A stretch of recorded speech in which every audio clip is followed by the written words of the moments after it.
3 common deal structures for buying or selling a practice. Whether you are buying or selling, it's crucial you understand how emergency contingencies are structured, plus both long-term and short-term strategic deals.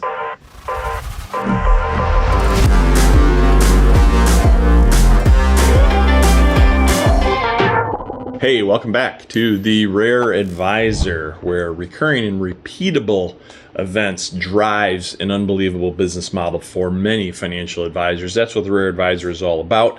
And as you're building your practice, oftentimes what happens is one day you'll wake up, if you haven't already, and you'll realize that the most important financial asset in your life is the value of your practice.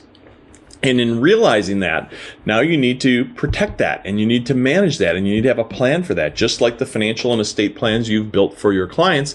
But now you need a plan for you and your family and your estate as it relates to this particular business that you have created. And it's likely a very valuable business, and it's a business that many people want. I often say people don't want to buy your job, but they do want to buy your business. So if you're running things like a sole proprietor, you're probably not doing yourself a lot of favors in terms of the valuation of the asset you're growing in terms of this practice, this business.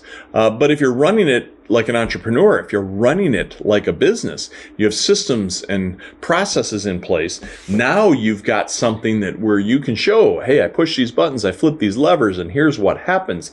It generates new clients, it brings new assets to the firm, and so on and so forth. Now you've got something of great value. So with having something of great value, you then have choices, or at least things you need to determine in terms of how you want things to flow.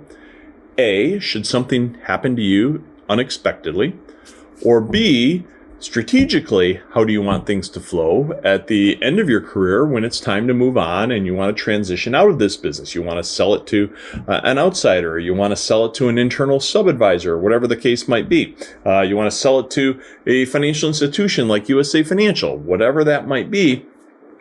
Those deals need to be thought about and then worked on. So let's start first with what happens if something unexpectedly happens to you. I did the previous video here at the Rare Advisor, and there were a lot of questions about that. So I'm going to spend a little extra time on that here again and give you kind of the 3 deals. The 3 main ways that we see things coming together are emergency deals. They're almost always structured on a contingency relationship. They're almost always a short-term transaction. Short term in this world means like 4 to 6 years. So let's call it 5 years. They're essentially a 5-year transaction, which if something unexpectedly happens to me, I've already predetermined and created a legal arrangement in which an outside institution, another financial advisor on the other side of town, or someone internally in my practice is going to step forward and take over my practice and service my clientele and create that ultimate value in terms of the converting that asset to something liquid like cash for my family and or my estate.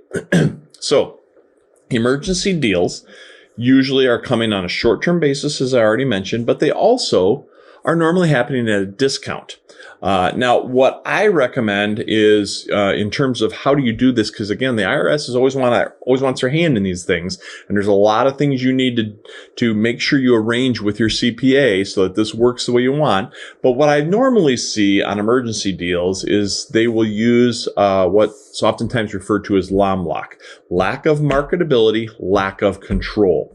There are some somewhat standardized discounts for the value of stock or equity in a business, and how it gets discounted based on its lack of marketability or its lack of control. So most emergency deals will take those 2 discounts into play as a rationale for how they're going to handle this transaction under duress, because that's what it is. It's unexpected. You know, Mike gets hit by a car. He's no longer here tomorrow, and now suddenly and unexpectedly, his practice is changing hands, and we want to keep all those customers in place, and we hope those assets and those customers aren't going to walk out the door, and so on. So there's some risk involved here, and that's normally why the discounting comes into play. So lack of marketability, lack of control, taking those discounts, adding them together. Normally, they're probably in the neighborhood of about 30%. So a 30% discount off of what would normally be the going rate for your practice. But there's this 30% discount under the emergency contingency deal. Doesn't mean that you're locked into that. That just means if something unexpectedly happens and this deal triggers, then it would be at a 30% discount off of the then current valuation, however you've defined that, whether you lock it in once a year or you've got some kind of a formula you're using or whatever the case might be. Now, again, we have the Advisor Blue Book report. We have a Blue Book process that gives you a good benchmarking valuation of your practice. If you're interested in that, reach out to USA Financial. Just ask for one of the business consultants, our business development consultants, I should say. They can get that in your hands. They can help you with that. But you're going to want something in place, and then there's normally that discounting approach. So that's an emergency deal or a contingency deal, as many people call them. Oftentimes, I just put them both together to avoid confusion. It's an emergency contingency deal. Short-term in nature, generally has a discount. Now let's talk about the next short-term in nature, but strategic deal. So this means you really are planning and strategizing your exit. Again, whoever it is you're selling or transitioning off to, doesn't really matter, but you're planning this exit and you want to get paid over again in a relatively short period of time. Today's definition, 4 to 6 years. We'll call it 5 years. That's a short period of time. Old definition, prior to the financial crisis of 08, 09, that would not have necessarily been considered a short period of time. It would have been kind of a normal period of time. But today, that's a short period of time from everything that we're seeing in the marketplace these days. Because again, remember, this is business valuation discussions, which means there's an ebb and flow, just like there is in real estate, in terms of what things are worth and are they moving up, are they moving down, the beauty's in the eye of the beholder, all that good stuff. So a short-term deal is normally going to be 4 to 6 years. There will be a numeric to that. And normally there's a little bit of a discount on that because you're trying to get your money quicker. Lately I've been seeing like 9-10% discount on the longer term value of the practice. If you're saying, okay, on the longer term value, it's worth X. On a short term, it's going to be X minus, let's say, 10%. And then that would be how you would calculate out that math. Now, I did a previous discussion that got into contingency notes, not to be confused with emergency contingency plans, but on contingency notes and fixed notes as it relates to your practice. It is very common to have two notes, either one note that has two subsets or two separate notes that literally define the fixed note side of your business that you're selling or buying, and the contingent note side. And it breaks down based upon recurring revenue and non-recurring revenue. Commissionable transactional revenue versus assets under management and recurring fee revenue, 12B1s, asset under management, all that stuff.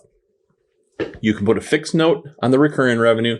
Normally, it's a contingent note on the non-recurring revenue. If you'd like to get into a lot more detail on how that works, check out the previous Rare Advisor discussion that I had on that particular topic. But a short-term strategic deal is still strategic, but the payout is quicker. So we're likely going to have both a fixed note and a contingent note involved based upon the subsets of business that you have on the books, but it's paid out over that 4 to 6 year period. So again, for simplicity, let's call it 5 years. Now, that then obviously points us next to the strategic deal on a long-term basis. Maximum value, maximum payout, longer period of time.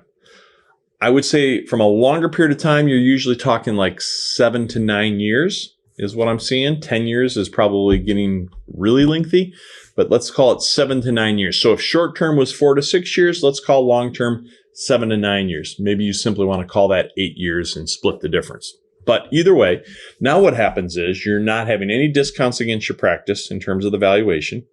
You're going to probably get the best arrangement you can on a bogey. Again, if you don't know what a bogey is, go check out that previous video, but that would work to your favor. You're going to get a longer stream of income out of this, and you can generally get the highest price available.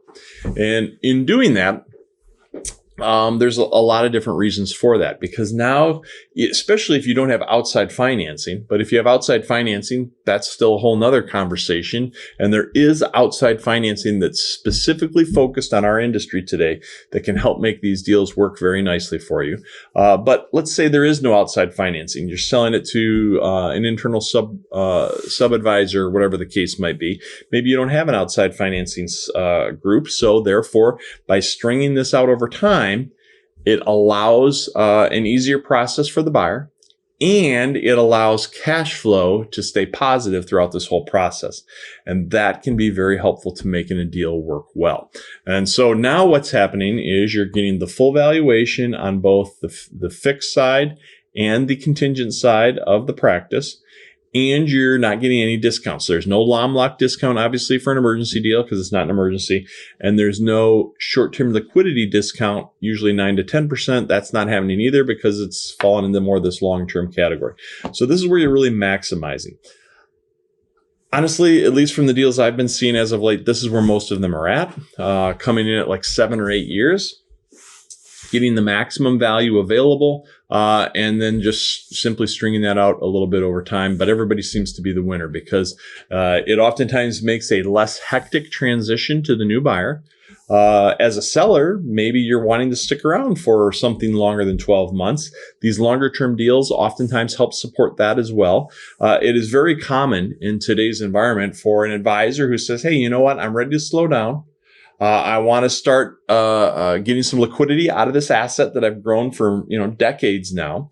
I want to hand off the baton, but I'm not willing to just run off into the sunset yet.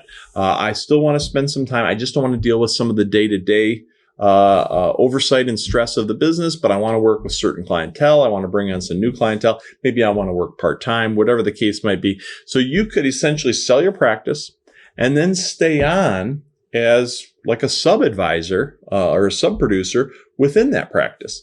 In doing so you're kind of selling your old block, but then any new stuff you're moving forward with, you're bringing on at a sub-producer type level, but you don't have to deal with management and all the other things any longer. And now, oftentimes with these longer deals, we can see a long-term relationship develop here as well. Again, it's just personal preference. You don't have to do that, but many of us in this industry, we can't imagine not being involved because we love what we do. We want to stay active. We like the industry. We like the business. We just don't necessarily want to do it 5, 6, 7 days a week anymore. So this oftentimes is a solution as well. And normally you'll see it with the longer term strategics. Could be on a shorter term as well, but normally you'll see it with the longer term. So lots of stuff to cover. I'm just scratching the surface. I'm trying to give you general ideas so that you can start to wrap your mind around how these deals operate, how they work, and what's the best way for you to go about it, whether you're looking to acquire or whether you're looking to sell or merge or anything else. If you want a lot more detail on it, I've said it before, I'll say it one more time. You can get our Advisor Blue Book report. Just reach out to a USA Financial business development consultant. They'll get it in your hands. There's tons of info in there, and they'll help you go through that as well. And you can also use the Blue Book feature to value your own practice or value other practices, for that matter, that you might be targeting to acquire. So, hope you enjoyed that. It's a lot of information to digest. I understand that.